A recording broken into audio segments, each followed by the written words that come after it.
Hey guys, welcome to Herding Little Cows. Hey Mark, do you have all your chocolate now? I do. So, for those who are just joining us, we decided we would do a new intro video. We started this channel 3 years ago. December 2.5? 2018. Okay, you heard that. 2.5. So 2.5 years ago, we started this channel. And the reason we started the channel is still the same reason we kind of do it today, is I started this channel because I just wanted to be an encouragement to moms that from the time you conceive, that baby is a blessing from God. And our society and even our churches sometimes want us to not see our children as blessings. They want us to see our children as hard work. They are hard work, but they are a blessing of hard work. They want us to see our children as a burden, which they are not our burden. They are a ministry that God has given us that we can do with inside our own home. They want us to see them as costing too much money, but a baby only costs what you decide to put into them. Your baby does not need designer clothes. Your baby does not need the latest or greatest toys or the latest, greatest videos. I don't even know what's out there for babies because I don't use those things. Your baby does need diapers, your baby needs food, your baby needs clothing, and your babies need parents. That's what's necessary. So we will do other videos, and we have done other videos on how we save money for our family and how we try to do chores in our family and how we homeschool our family. But the reason this YouTube channel was really started was I got married at 19. I only had one sister living at home. My parents later adopted 2 kids after I got married. But growing up, I only had one sister and she was a year younger than me. So I never had the experience of spending a lot of time with younger children. I did babysit, but babysitting is a totally different experience than the child that is always in your house and the one that you're responsible for feeding and caring for and also loving and nurturing. It's a totally different experience. And I wish that I had a mentor way back then when I was 19, getting married, 20 when I had my first baby, and really having no idea what I was doing. So, married to me. Oh, and then I married Mark, and that's just a whole nother story. But we did this as kind of a Titus 2 video series that I wish I had had. So we started all of this. We've added to the channel over the years, but we thought we'd just kind of give you an intro on who our family is right at this moment in case you haven't seen us before. So, my name is Sara. I am 38 years old. I am married to Mark, who is 46. Quick going back, we got married when I was 19. Mark was 26, 27, somewhere in there. And we, Mark had a disability that we did not know about. We knew he had issues, but we didn't know exactly what was happening. But we got married in June. In September, we found out we were expecting a baby. Oh, wait, hold on, go back. We got married in June. 2 days before we got married, we found out that Mark's biological son from a previous marriage was moving in with us. He was 6 at the time. So, married in June, suddenly a family with a child. Found out in September we were expecting a baby. Found out in December that Mark could no longer work or drive because they finally decided to say he had seizures, which he doesn't have, but that's what they diagnosed him with at the time. We had a baby in May, and then we celebrated our first anniversary in June. So it was a busy, challenging first year. That first pregnancy I had was very difficult. One, just figuring out your first pregnancy is very difficult no matter how your pregnancy goes. But I dealt with a ton of morning sickness, like throwing up 5 to 10 times a day for the first 20 weeks. And then I dealt with Braxton Hicks contractions for the last 9 weeks where they put me on modified bed rest. And in the midst of all of this, we were trying to get to Mark's doctor's appointments to figure out exactly what was going on with him that we didn't know. So I needed a lot of help. And we were also both fairly new Christians within the previous 2-ish years. I'd been saved a few years longer, but I still was very much a baby Christian and didn't know a lot of my Bible.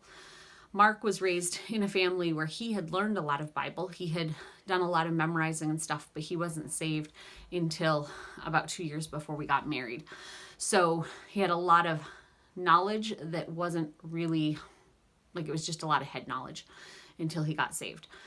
So we were both trying to grow together as baby Christians, along with trying to figure out marriage, along with trying to figure out pregnancy and new baby. And it was very challenging.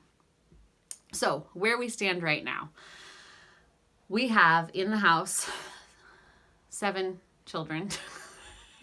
Okay, we'll start with the youngest. I am pregnant. I am 27 weeks pregnant with baby Gideon.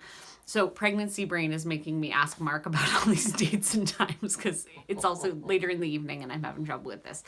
So 27 weeks pregnant with baby Gideon. We are very excited. I've had a fairly good pregnancy. I just did a pregnancy update you can watch. But dealing with the aches and pains of the last 13 weeks of pregnancy and just all the unknowns, you know, when's baby gonna come? What's that gonna look like? All those things that go along with it. But it's a real blessing and we're very excited for baby Gideon. Going up the line, we have baby Malachi, who's not going to be the baby anymore. And he is 21 months old. He will be 2 just days after I have this baby if I get to my due date. Why I say that is we've had babies as early as 3 weeks early. And then last baby, Malachi, decided he wasn't going to come till a day after his due date, which was my latest. So we don't know exactly when. But Malachi is 21 months. His favorite thing at this point is music. He can always be helped by listening to Sovereign Grace or Seeds Family Worship. He loves those two. And he is just always trying to get into whatever the big kids are in, which means he's lots of times making messes. Yesterday he tried to serve himself out of a big pot of cold, like it had been on the table for a while, so cool oatmeal that was sitting on the table, but he decided to try to reach into the whole pan and get out oatmeal. So we're always having to watch to see what he's doing because he wants to do exactly what the big kids do. Going up the line from there, we have Uriah. Uriah will be 4 in August. So in 2 months, I'm doing this video in July. No, in a month. I'm doing this video in July. So he will be 4 soon. He is very bright and likes to do what his big brothers and big sisters are doing. So he wants to learn his letters. He wants to learn his numbers. He knows like 50 of the catechism questions. He is just he's very much a people person and wants to be around people and do what they're doing. He's hilarious. He is hilarious. He has a huge vocabulary, but still talks babyish. I mean, he's not quite 4 yet, but the other day he was saying to a friend that something had a hidden compartment. He meant a compartment. There was a compartment in the thing, but he's very cute. You can watch some of our other videos to actually see some of the antics of our children. So that's Uriah, almost 4. Next one up the line is Abigail. She is 6. She really likes doing workbooks, filling out pages. She's taken off with reading, so she's always got her nose in a book. But she's smushed between multiple brothers on the older end and the younger end. So she is really good at getting just as dirty as them, usually dirtier. Today when we came in from outside, she was the dirtiest person. She just loves playing in the mud and climbing trees. That's her new thing is they've pretended to put together a circus in the woods, and Abigail is our acrobat. She swings from the trapeze. So she's just always running and tumbling and getting muddy. Next up the line is Josiah. Josiah will be 9 in 2 days on the making of this video. And he was he was our child who was born 3 weeks early. He has cerebral palsy and from that also has epilepsy. So if you've seen our videos on working with disabilities and things, Josiah definitely has some challenges. His left hand is not very functional. His left leg doesn't always cooperate and do what he wants it to do, but he's been working really hard on his therapies. We're working hard to try to control his seizures. He's a very happy little boy. And it's kind of interesting because we do abortion ministry trying to talk to the women who are walking in to get abortions, to remind them that their baby is made in the image of God and is a blessing from God. And people will tell us, well, yeah, but what if the baby has some type of disability? Well, Josiah has a disability. We didn't know it when we were pregnant with him. Not that we would have done anything different, but we didn't find out till after he was born. But Josiah is our child that everybody wants to take home. People are always joking about taking Josiah home or stealing Josiah because he's just a happy kid who makes everybody smile when he walks in the room. So if you want to see some more of those videos, we've got videos about him and the therapies we're doing with him, more about how to work with a kid with disabilities, that type of thing. Going up from there, we have Samuel. Samuel is 11 years old. He is always doing, always creating, always making up stories in his mind, always has a new project going on. And we're working at 11 to try to help him to gain skills so that he can put these things into practice, because he wants to build a castle. He wants to have a farm. He wants to be a soldier. And being 11, he needs to still work on the skills of how you build things and how you make money and how you take care of animals. We can't have animals here where we are. All of those different things. So trying to help him build those skills.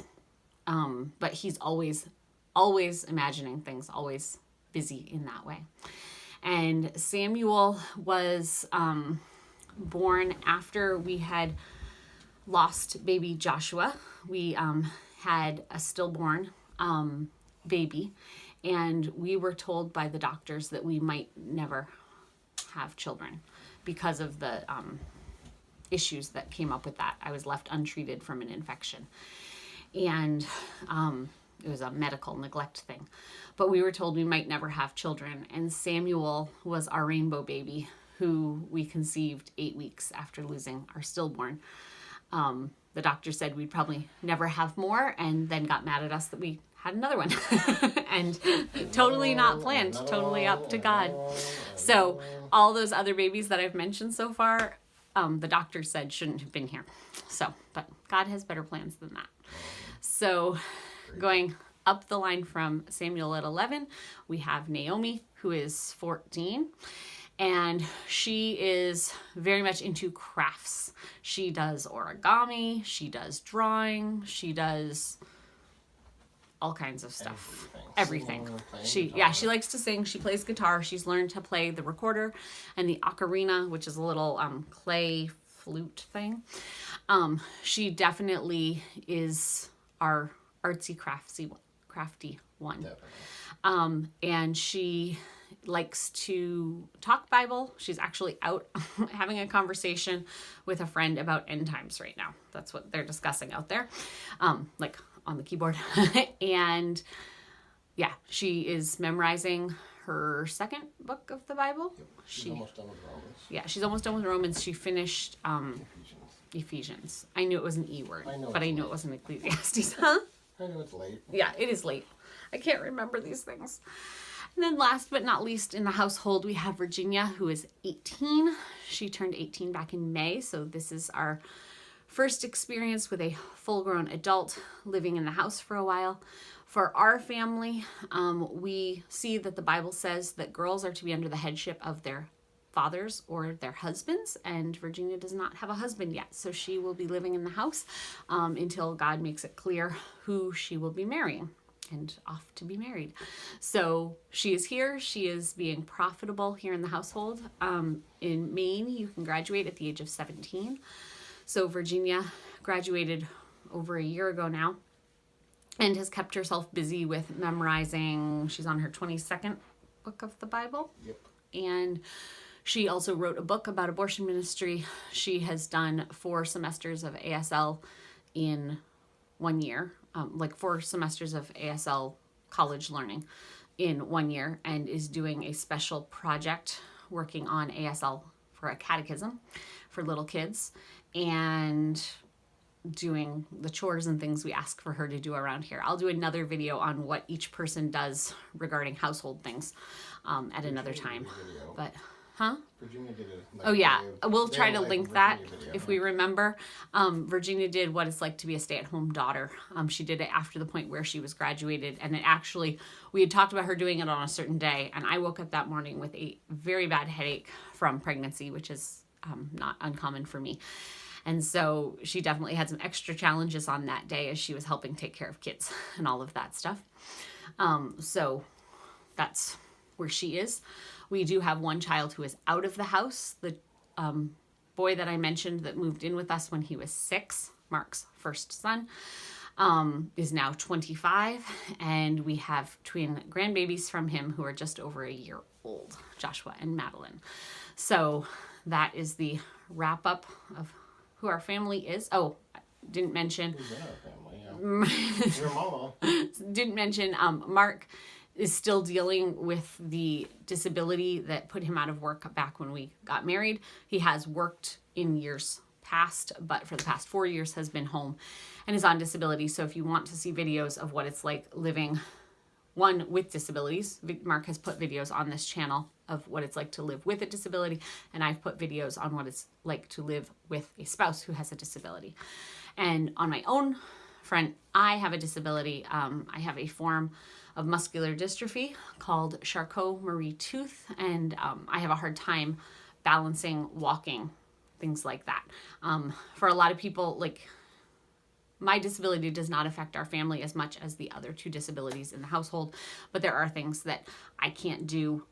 Like we went to the beach the other day and I need someone to hold my hand to help me walk across the beach because I can't walk on the rocks.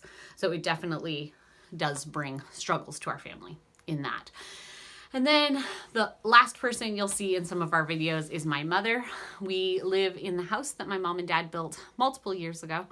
But my dad passed away 7 years ago, and we lived with my mom for a few years, and she has now built a small house in the backyard and lives back there. But we have her up almost every night for supper and just to spend time with the kids. I have the hiccups.